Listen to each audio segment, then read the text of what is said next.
What's up, everybody? Welcome to the show. This is the Fantasy Football Fanatics podcast, the official podcast of thefantasyfootballfanatics.com. It is Tuesday, October 23rd.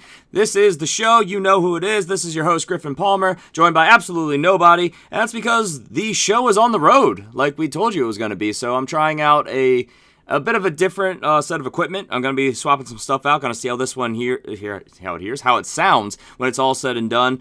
Because I'm going on the road to California over the next couple weeks, and then New York the week after that. So the show goes with me, being the host. I've got all the equipment, so the guys will be back. They'll be back eventually. I'm getting their info in for the most part, and we're just going to keep on trucking. I'm not going to let you guys down. We're going to keep the show rolling, give you the news you need to move on and progress in your shows. Going to be some shorter shows, though. We're going to get the information to you guys nice and quickly, which is what some of you want anyway. So happy to do it. Remember, we are going over our studs and duds recap from week number 7, all the top waiver wire targets for week number 8, all the top headlines from around the league, all the fantasy relevant ones at the very least. Make sure you subscribe wherever you're listening. We are a year-round show. Every single Tuesday and Friday will be here for you guys. With that being said, let's move right into the show. Let's go into our studs and duds. Now, our studs, of course, our top performers on the week.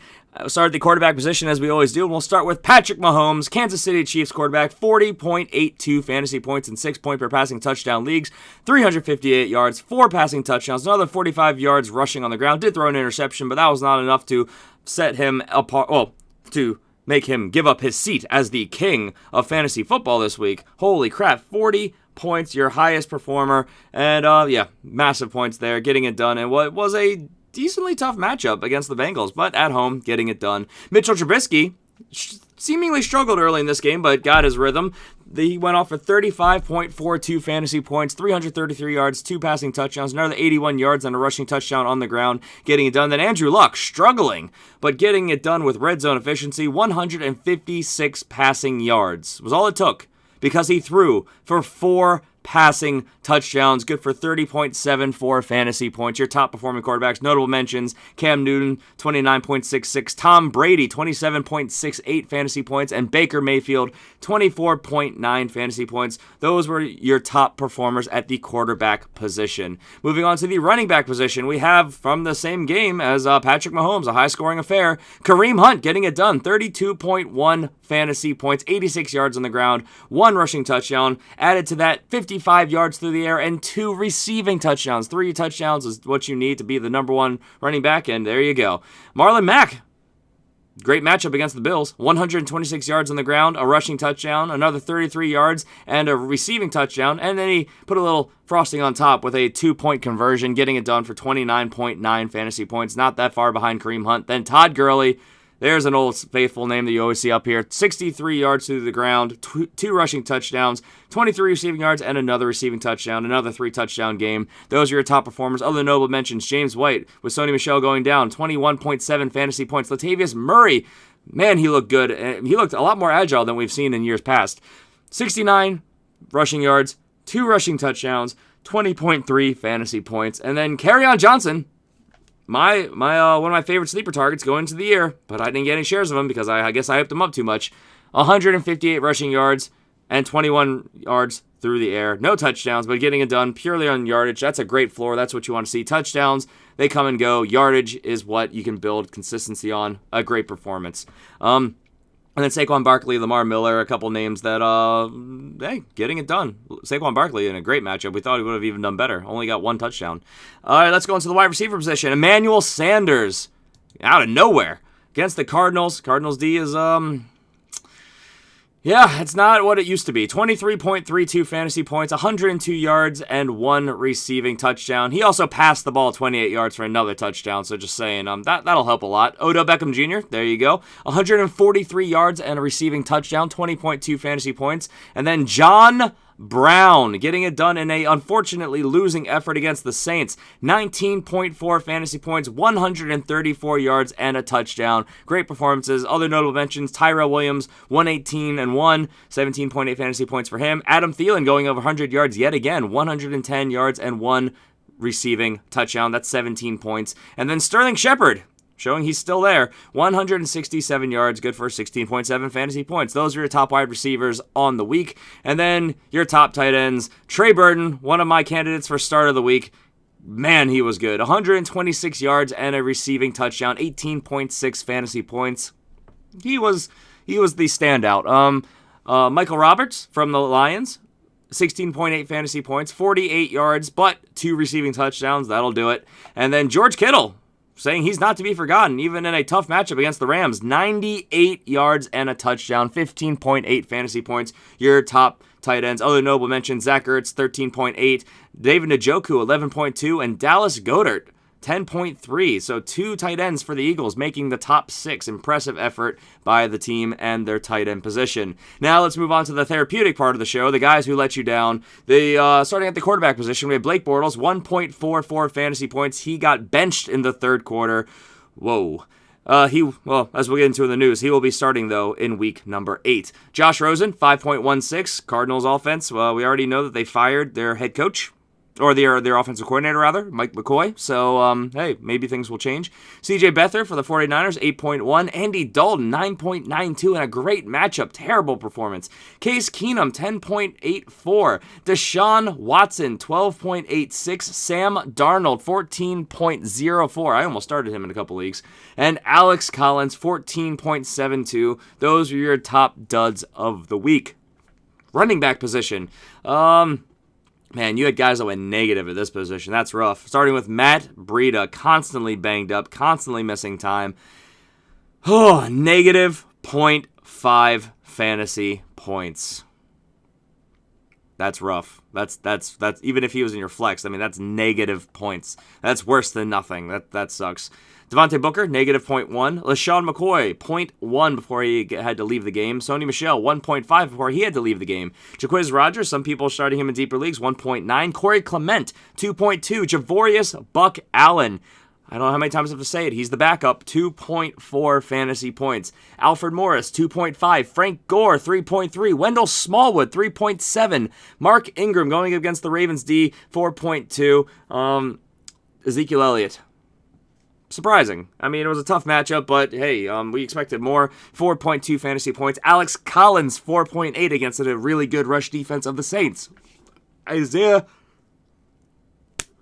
Corral, 4.8 5 fantasy points. Joe Mixon, 5.1, and Austin Eckler, 6.8. Those were your most notable duds. And you might be asking, Austin Eckler, well, if you got the early morning alerts, followed us on Twitter, we sent that out. Melvin Gordon did not play. Austin Eckler was the backup, went out there, almost put up a startable performance, which for us is a 7-point threshold as a flex / maybe super low-end running back too. Obviously, you're not happy with that, but that's a floor that we consider not being a dud. He almost made it there, but there you go, a dud of the week. Wide receivers, Cordero Patterson, negative 1.6. Whoa. Allen Robinson, sinking so many teams, 0.4 fantasy points. Pierre Garçon, 0.5 fantasy points. Philip Dorsett, 0.8. Corey Davis, 1. Laquan Treadwell, 1.1. Nelson Aguilar, 2. Mohamed Sanu, 2.1. Keenan Cole, 2.1. Marquise Goodwin, 2.4. Stephon Diggs, 2.6. Zay Jones, 2.7. Kenny Galladay, 3.7. Demaryius Thomas, 4.2. Emmanuel Sanders got all the production. Josh Doxson, 4.2. Calvin Ridley, 4.3. Robbie Anderson, 4.4. Christian Kirk, 5.7. Chris Godwin, 5.9. Kevin White, 6.4. Kenny Stills, 6.5. Golden Tate, 6.6. Michael Crabtree, 6.6. And Will Fuller, 6.8. Your top duds at the wide receiver position. And then, of course, the tight ends. Most of the tight ends were mediocre this week, but there were quite a few duds that did make our 5-point threshold. It's even a lower standard for tight ends, as you know. Charles Clay, negative 0.6. So many negative performances this week. Gerald Everett, negative 0.5. Max Williams, 0.1. Cameron Brate, 0.3. Luke Wilson, 0.8. Antonio Gates, 1.1. Ricky Seals-Jones, 1.2. Kyle Rudolph, man, he was in such a good position, and it is just not happening with Kirk Cousins in Minnesota, 1.6. Evan Ingram, 2.5. Eric Ebron, 3.1. Jordan Reed, 4.3. And Austin Hooper, 4.8. Your top duds of the week at the wide receiver position. With that, let's move on to some of our top headlines from around the league. And we'll start at the quarterback position with Blake Bortles, who, as I already mentioned, will start for the Jaguars this week. So that is, I mean, if you're a Blake Bortles owner, that's good news. But for the most part, probably mostly irrelevant news. He got benched, could happen again. It's not a great situation. Look elsewhere. There's plenty of streaming candidates. Miami Dolphins quarterback Ryan Tannehill will apparently miss Thursday Night Football. So Brock Osweiler will start this week, Thursday night, as we mentioned, against his former team. So that will be an interesting game to watch in primetime. At the running back position, here we go. Pittsburgh Steelers running back Le'Veon Bell is reportedly not reporting to the team this week. Holy crap, I've called this every single step of the way. Now the rumor is that he will show up at some point after the trade deadline, probably next Tuesday. So a week from today when you're hearing this, if you're hearing this when this releases on Tuesday, most likely will report then because he doesn't want to forfeit a season. But man, he's going to come back. He's not going to probably play well. And the reason is because he doesn't want to be traded. He wants to have free reign of the market, choose his team, and he's not respected. And he doesn't want to come back early and risk injury. So this is not surprising to me. Hasn't been the whole way through. And here we go. We're seeing it. Le'Veon Bell not reporting again this week for week number 8. Even when he returns, he's going to have to pass physicals, get in shape, get caught up to speed with the playbook. He's going to miss some time and probably a while before that before he is Le'Veon Bell. If he is at all this season, he might not put a lot of effort in. Who knows? Oakland Raiders, they have placed running back Marshawn Lynch on injured reserve. So if you are a Marshawn Lynch owner, sad news. Terrible way to see a potential future Hall of Fame running back go out because this was probably the last year of his career. He came back for 2 years to play for the Oakland Raiders. Oakland's going to Las Vegas after this. He's on the last year of his contract, probably going to retire. Sad way to see him go. We'll see what happens. And also reports are that New England Patriots running back Sony Michel, if you're an owner of him, he has apparently avoided structural damage and is listed as week to week dealing with that knee injury. So dodged a bullet there. James White owners, you're probably pretty hyped about that. James White, he's owned in too many leagues for us to put him as a waiver wire target, but he's a guy you want to roster and probably safe to start for a while.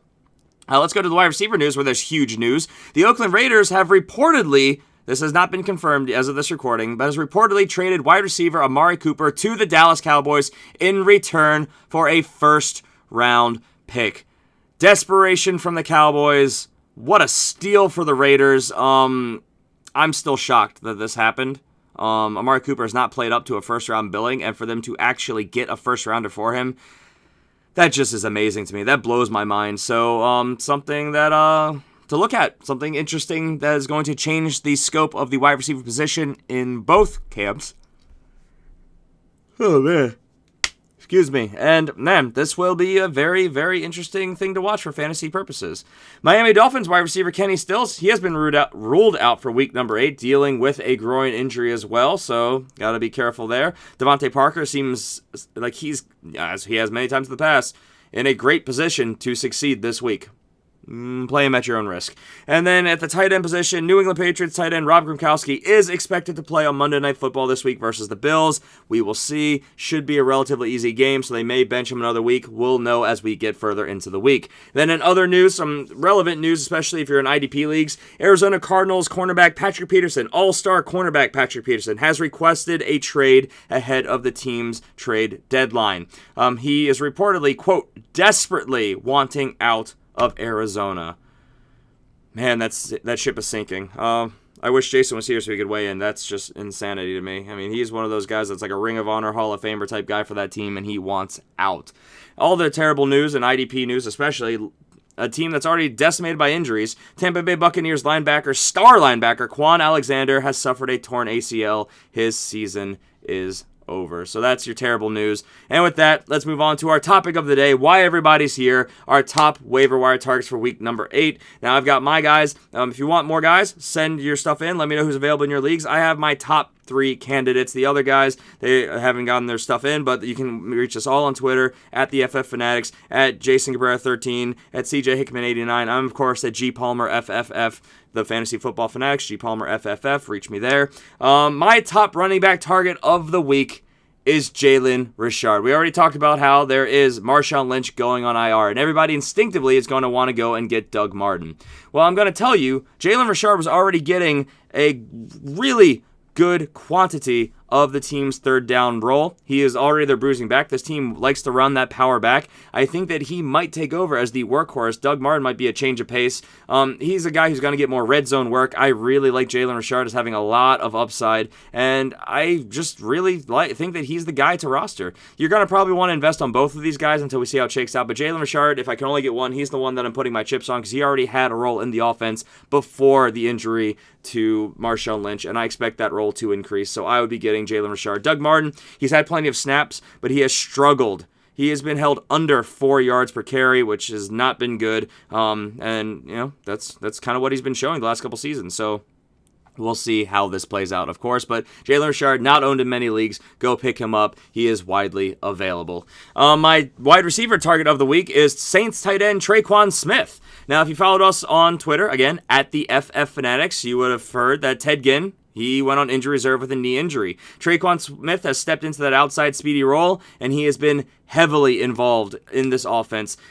He has been used in very much the deep route. He is the second highest usage on the team, right behind, of course, their lead, Michael Thomas. And he's just a guy that in this prolific number one Saints offense, you want a piece of it. He's a guy that's widely available. Go get you Tre'Quan Smith, widely available in most leagues. And then also, tight ends, I'm still saying, CJ Uzomah. Not the best week for him last week. Not a terrible week, but not the best one. But his volume is undeniable. When you're talking about tight ends, you want a high floor. Your floor is absolutely made by volume, by yardage, and he has been out on the field for anywhere between 91 to 90% of the team's snaps over the last handful of games. He has been heavily involved in the offense. He's got no one around him to take snaps, so that's just a safe thing for you to have, and he's got the touchdown upside. I would be getting CJ Uzomah, especially with the Bengals probably coming back from this loss, and embarrassing loss, and probably being a little bit angry. So I like the Bengals for their next matchup. So with that being said, that's our show. Quick show, like I said, super easy, super fast. All the information really rapid fire. Nobody to debate with or talk back and forth. Just the whole cold hard information. This is the way the show is going to be for the next couple weeks. So bear with us. Bear with me at least, because I'll be the one doing the show. If you have your questions, make sure you send them in. Line up questions. Follow us for injury updates. And guys, please support the show wherever you're listening. Please rate, review the podcast. It helps us out a ton. Because if we had better you guys are amazing fans. But obviously, if we had the ability, we could have sourced this differently, and maybe I would have been able to hit the road safely, left the show with the other guys. But it's all technical limitations with our current setup. So I hope you guys enjoyed. Make sure you tune in on Friday when we'll be giving you our top starts and sits for week number 8. And I hope you guys have a fantastic week. We'll see you then. Best of luck to you. Hope you're all winning your leagues. Take care, everybody. Bye.